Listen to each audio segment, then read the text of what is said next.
Let's recap chapter 11. In chapter 11, Goethe is still upset about Anna avoiding her, of course. And her and Fritz talk about it, and Fritz kind of tells her, I think Anna has no choice but to stop being friends with you. She's just trying to take care of herself. But we can see that it's still very hard for Goethe. Fritz and Goethe are still keeping the secret about their files from their mother.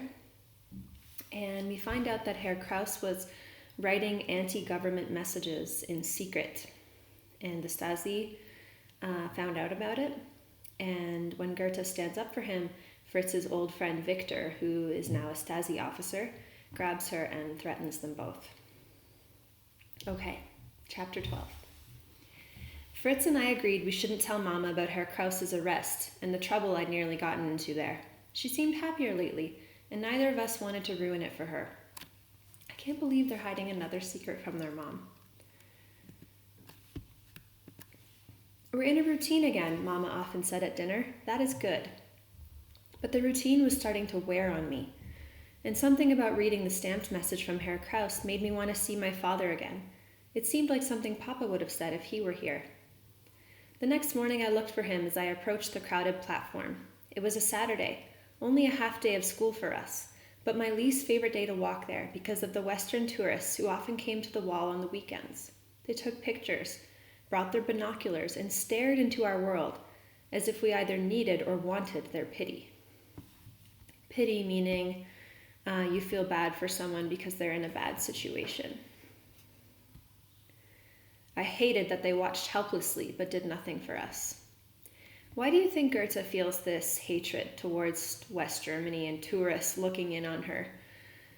Have you ever wondered also why West Germany seems to not be able to or won't help people in the East? What do you think's going on with that? Then I stopped as if I had just seen myself in a mirror for the very first time. Who was I to complain about them? Wasn't I guilty of the same thing, of staring helplessly and doing nothing about my own problems? The tourists couldn't do anything for me. Not even the powerful governments of the West could break through what they call the Iron Curtain. And the Iron Curtain is what they called basically an imaginary large kind of wall or line that spread throughout Europe that divided East and West at the time. And everyone inside East Germany with any sort of influence stood shoulder to shoulder with Russia. No, there was only one person who could change my situation, me. A couple of Grenzers were patrolling the wall this morning, but I didn't have their attention yet, nor did I care. I knew down to my toes that my father would be on the platform and I wanted to see him. I didn't at first, but then as I kept walking forward, Dominic pushed to the front of the crowd and pointed to me. He gave a whoop that I thought I could hear from where I stood, and then called down. Almost instantly, my father was on the platform too. He started into his dance with the digging, but the platform was far too crowded. And he didn't need to do it. I understood what he wanted, just not where.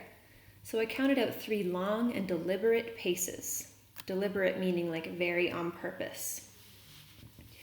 Then with only a peek his way, I knelt on the ground and drew a small X. X marks the spot. My father nodded back at me, and I hoped he understood what I wanted to know. The problem was that even if he did, how could he possibly communicate to me that something as complicated as where I should be digging, or what sort of treasure I might be looking for? It had been risky enough for me to draw the X, and though I quickly brushed it out with my foot afterward, I still drew the attention of a couple guards in the tower, who shouted down for me to walk on. I quickly obeyed, and hurried away with my heart pounding. But it wasn't from fear. It was excitement for what my father might do next. Only a few days later, I found out. On most school days, our teacher allowed us some time in the afternoon to quietly study with one another. And since it was near the end of the school year, there were some important tests coming up, so she gave us more study time than usual. Although Anna had successfully avoided being anywhere near me for weeks, this time the teacher assigned her to join my group, and the only spare seat was right next to me. I glanced sideways at her, but she did a good job pretending not to notice. "Anna," I whispered, "can we talk?" She answered by raising the book in front of her face so that no one, especially me, could see her. A sour-faced boy across from us snorted. Since when had she become too good for the rest of us? I kicked him in the shins, hard. When he started to complain, I slouched like I was preparing to kick him again, and I would have if necessary. From the corner of my eye, I noticed Anna lower her book just a little, and I was pretty sure I caught the barest hint of a smile. Nearing the end of group time, we were discussing the causes of America's Great Depression. So that was a time in the 1930s where the economy crashed and people didn't have jobs, people were losing their homes, and it was a difficult time for people with their money. So that's why it was called the Great Depression. When Anna silently slipped a folded paper into my hand. All school kids know how to secretly pass notes, but this one surprised me. I wanted to thank her. No, I wanted to grab her shoulders and pull her into the tightest hug ever, but I didn't do either. Instead, I slipped the note between the pages of my folder and began counting the minutes until school ended. Once we were dismissed, I quickly found a quiet spot under a tree, and only then did I dare to unfold the paper. At first, what I saw made no sense. For this part, I want you to really visualize this drawing, okay? And I made a mistake here in the thinking prompts. It said that Anna made for Goethe. I meant to say that Anna passed to Goethe, so Anna didn't make this. It was just a pencil drawing of an old building.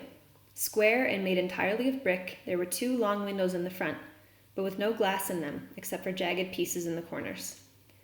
An old chimney ran up the side of the building, but the bricks were shaded darker, suggesting it was an addition to the original place. There were 3 ground-level window openings too, but no door, so I might have been looking at the back of the building. That frustrated me. As hard as it would be to find any building in East Berlin, it would be nearly impossible to see the backs of them without wandering from yard to yard. Anna couldn't draw a circle, much less a building, so I knew this hadn't come from her. But there was no letter, no artist's signature, and no explanation of why I should have received it. Anna walked past me a minute later. I stuffed the picture into my folder and then caught up to her. "Nothing's changed," she said. "Please go away."